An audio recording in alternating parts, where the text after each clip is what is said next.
I do not believe that the direct tangible benefit package should relieve RCI in any way of maintaining the current amount of corporate income tax paid into the system by McLean Hunter.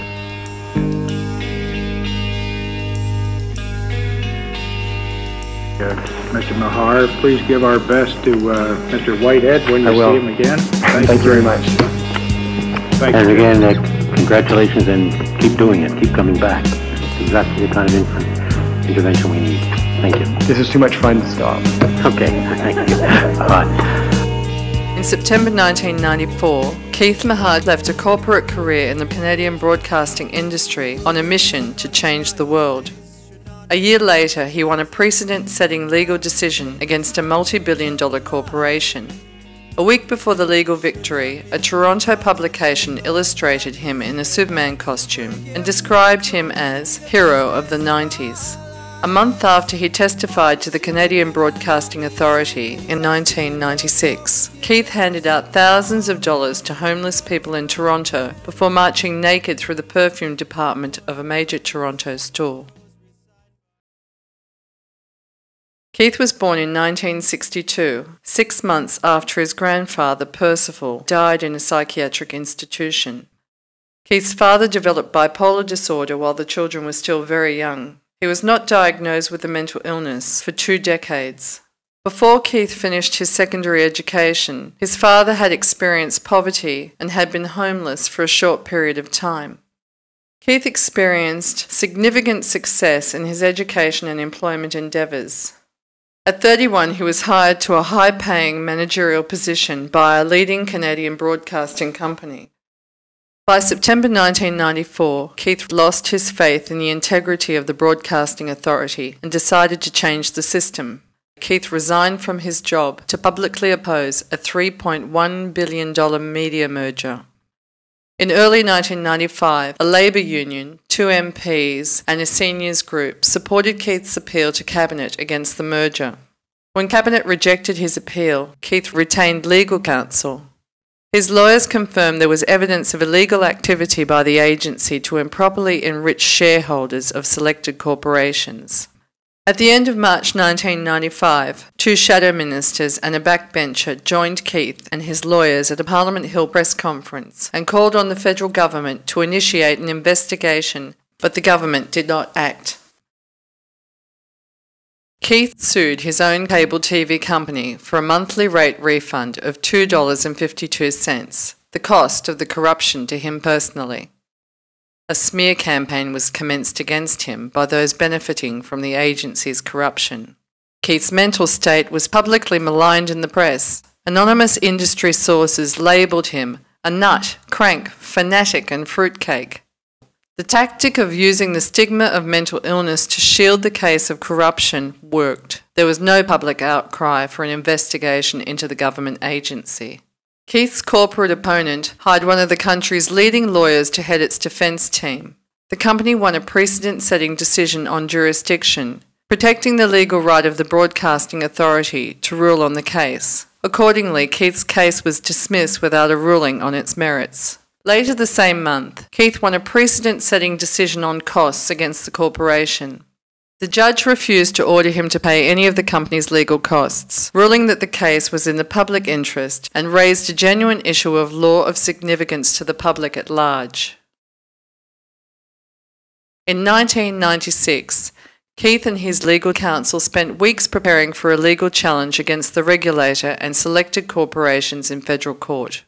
Keith had been invited to appear before a parliamentary standing committee in May 1996 to comment on a proposed private members' bill related to the broadcasting sector.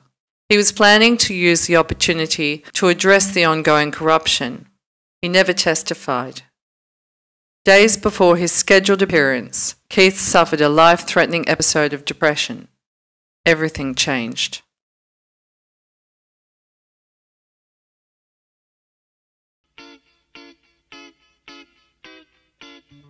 I was diagnosed with bipolar disorder in May '96 while suffering a severe depression.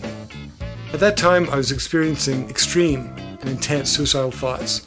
A psychiatrist told me during that time that it was impossible for me to return to my campaign as an activist. He did not understand that I was relying upon the hope of a rematch to help me combat those thoughts of suicide. I made a major mistake, however, by returning too soon to the issue and pushing myself far too hard. In October '96, I appeared before the Broadcasting Authority for the third time. 1 month after the televised public hearing, I experienced psychosis. I'm going to try to explain how one moment in a psychosis can have life-altering consequences. On November 14th, while looking at Zach, I realized that God is dog spelled backwards. Hours later, I gave away thousands of dollars to homeless people before walking naked in the city. In my psychotic state, I actually thought that I was somehow going to save people in the world from suffering simply by walking naked for the rest of my life, and it seemed a fair trade-off. The media coverage of my action was degrading. It's not very good for your reputation to walk around a city naked, and I was really unlucky because an employee of the company that I had sued recognized me in this state. The newspaper turned my misery into its page 2 story. While the people closest to me were beside themselves with worry about the possibility of me committing suicide, the newspaper increased the burden of the episode by printing a degrading article that focused on my body and turned the whole matter into a source of comedy for its readers. How did that newspaper know that the added humiliation of its type of coverage was not going to push me over the edge? My life was shattered, and I confess I was broken. I simply existed. In 1998, I met an Australian woman at a party in Toronto who looked past my diagnosis. We soon fell in love, but it didn't cure my mental illness, and I was still suffering. So in 2001, Gail pulled me down under, for a fresh start in Australia, and it made all the difference. Early the next year, I joined a grassroots mental health organization in Canberra as a volunteer. The decision turned out to be an important step in my recovery. As a result, I started to feel more productive again, more like myself. The next year, I also became a volunteer at the National Depression Initiative. In the same year, I was contracted for a day a week by the peak national body for the mental health sector. As a result of all those things combined, my confidence and self-esteem substantially increased and my recovery accelerated. I finally felt capable to consider my career options. This hadn't happened for years. I started a Bachelor of Social Work in 2005, and I'm really excited at the prospect of becoming a social worker. As for the psychiatrist who claimed it was impossible for me to return to my Canadian campaign, well, he was wrong. I am going to explain very clearly to the Canadian public how the stigma of mental illness has cost them more than $1 billion in my case. I'm aware that stress is a very negative thing for my health, but in comparison to what I've gone through battling my mental illness, a rematch is no more than a game, and that's how I'm going to treat it, as a game. I call the game Budge.